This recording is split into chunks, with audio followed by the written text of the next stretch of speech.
ପୂର୍ବରୁ ରାଜାରାମଙ୍କ କଥା କହୁଥିଲେ କିଭଳି ଭାବରେ ସେ ଭଦ୍ରକରୁ ଆସି ମୁଁ ଚାକିରି କାଳ ମଧ୍ୟରେ ରହି ସେ ଏ ସାଂସ୍କୃତିକ କାର୍ଯ୍ୟକ୍ରମର ବିକାଶ କରିଛନ୍ତି ତାହା ଆମ ସମସ୍ତଙ୍କୁ ମୁଗ୍ଧ କରିଛି। ଆମ ଅତିଥିମାନଙ୍କ ମଧ୍ୟରେ ଡକ୍ଟର ମୃତ୍ୟୁଞ୍ଜୟ ରଥ ଅଛନ୍ତି।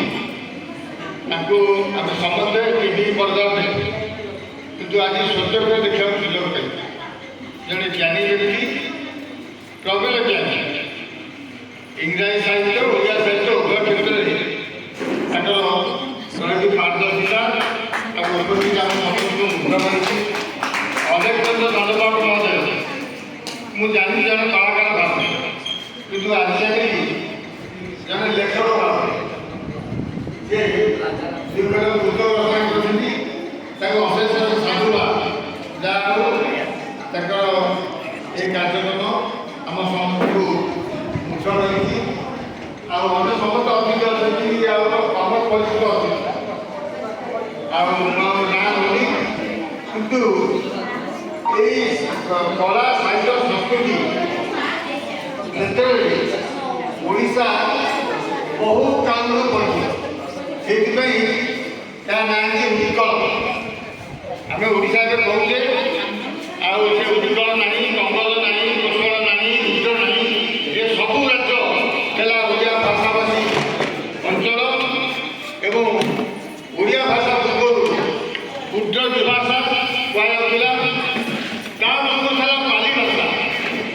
ଯେଉଁ ପାଲି ଭାଷା ଆମର କଳିଙ୍ଗର ନାଗରିକମାନେ, କଳିଙ୍ଗର ବୀରମାନେ ଯାଇକରି ଉପନିବେଶ ସ୍ଥାପନ କରୁଥିଲେ ସିଂହଳରେ। ପବିତ୍ର ଲାଗିଲା ଯାଇ ସିଂହଳ ଦ୍ୱୀପରେ। ତେଣୁ ସିଂହଳରେ ଯେତେ ଅଧିବାସୀ ସବୁ ଓଡ଼ିଆ ଏବଂ କାମ୍ବୋଡ଼ିଆ, ବାଲି, ସୁଗତ୍ରା, ଜାଭା, ତାର ଲୋକମାନେ ବା ତାର ପୂର୍ବପୁରୁଷ ଯେଉଁମାନେ ଥିଲେ ସେମାନେ ହେଲେ ଉତ୍କଳିତ ବା କଳିଙ୍ଗ ଲୋକ। ଆମେ ବେପାର ବାଣିଜ୍ୟ କରୁଥିଲୁ ଏବଂ ଉପନିବେଶ ସ୍ଥାପନ କରୁଥିଲୁ। ଆମ ଭାଷା ଯେଉଁ ପାଲି ଭାଷା ବହୁତ ପାଲି ଭାଷାରେ ଲେଖା ହେଇଛି। ଯାହା କଙ୍କଟରେ ଥିଲା, କଳିଙ୍ଗରେ ଥିଲା ପାଲି ଭାଷା। ଏ ପାଲି ଭାଷାରୁ ଉର୍ଦ୍ଧ ଭାଷା ହେଇଛି, ତାପରେ ଓଡ଼ିଆ ଭାଷା ହେଇଛି। କେତେ ପ୍ରାଚୀନ ଭାଷା! ଭାରତରେ ତିନୋଟି ପ୍ରାଚୀନ ଭାଷା, ଗୋଟିଏ ହେଲା ସଂସ୍କୃତ, ତାମିଲ ଏବଂ ଓଡ଼ିଆ। କିନ୍ତୁ ଏମିତି ସମୟ ଆସିଲା, ଆମେ ବୃଦ୍ଧିରେ ପଢ଼ିଲେ ଆମ ଭାଷାକୁ ନେଇକି ବଙ୍ଗଳାମାନେ କହିଲେ ଓଡ଼ିଆ একটা ଭାଷା ନୁହେଁ। ତା ଭିତରେ ଆମ ଭିତରେ ବଙ୍ଗଳା ଭାଷାକୁ ବହୁତ ଭର୍ତ୍ତି କରିଦେଉଛି। କିନ୍ତୁ ଲର୍ଡ ବିଞ୍ଚ, ଲର୍ଡ ପିୟର୍ସନ ସେମାନେ କହିଲେ ଯେ ଓଡ଼ିଆ ଭାଷାର ବ୍ୟାପକତା ଏତେ, ଯାହା ମାନେ ଗଙ୍ଗା ନଦୀ ଠାରୁ ଯେ ମଧ୍ୟପ୍ରଦେଶ ପର୍ଯ୍ୟନ୍ତ, ନାଗପୁର ପର୍ଯ୍ୟନ୍ତ ବ୍ୟାପି ସେ ଲେଖିଛନ୍ତି। ଏବଂ ଏ ଭାଷାର ପ୍ରାଚୀନତାକୁ ସେମାନେ ବିଭିନ୍ନ କ୍ଷେତ୍ରରେ ପ୍ରମାଣିତ କରୁଛନ୍ତି ଯେ ହିନ୍ଦୀ ଭାଷା, ବଙ୍ଗଳା ଭାଷା ଆଉ ତେଲୁଗୁ ଭାଷା ଠାରୁ ଓଡ଼ିଆ ଭାଷା ପ୍ରାଚୀନ। ଭାଷା କରିବାକୁ ଚାହୁଁନି। ଆମର ଆଜିର ଏଇ ଯେଉଁ ସଙ୍ଗୀତ କାର୍ଯ୍ୟକ୍ରମ ନିଶ୍ଚିତ ଭାବେ ଆମ ସମସ୍ତଙ୍କୁ ଅଭିଭୂତ କରିଛି। ରାଜାରାମଙ୍କର ଉଦ୍ୟମ ସଦାବେଳେ ପ୍ରଶଂସନୀୟ।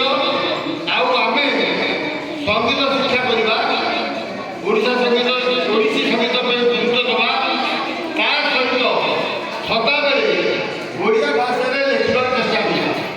ଆମ ଭାଷା ଯେମିତି ବଞ୍ଚିବ, ଆମ ସଂସ୍କୃତି ବଞ୍ଚିବ, ସଙ୍ଗୀତ ବଞ୍ଚିବ, ସେ ଦିଗରେ ଆମେ ଶପଥ ନେବା ଯେ ଆମେ ସଦାବେଳେ ଆମ ଭାଷା, ସାହିତ୍ୟ, ପରମ୍ପରାକୁ ଉଜ୍ଜୀବିତ ରଖିବା।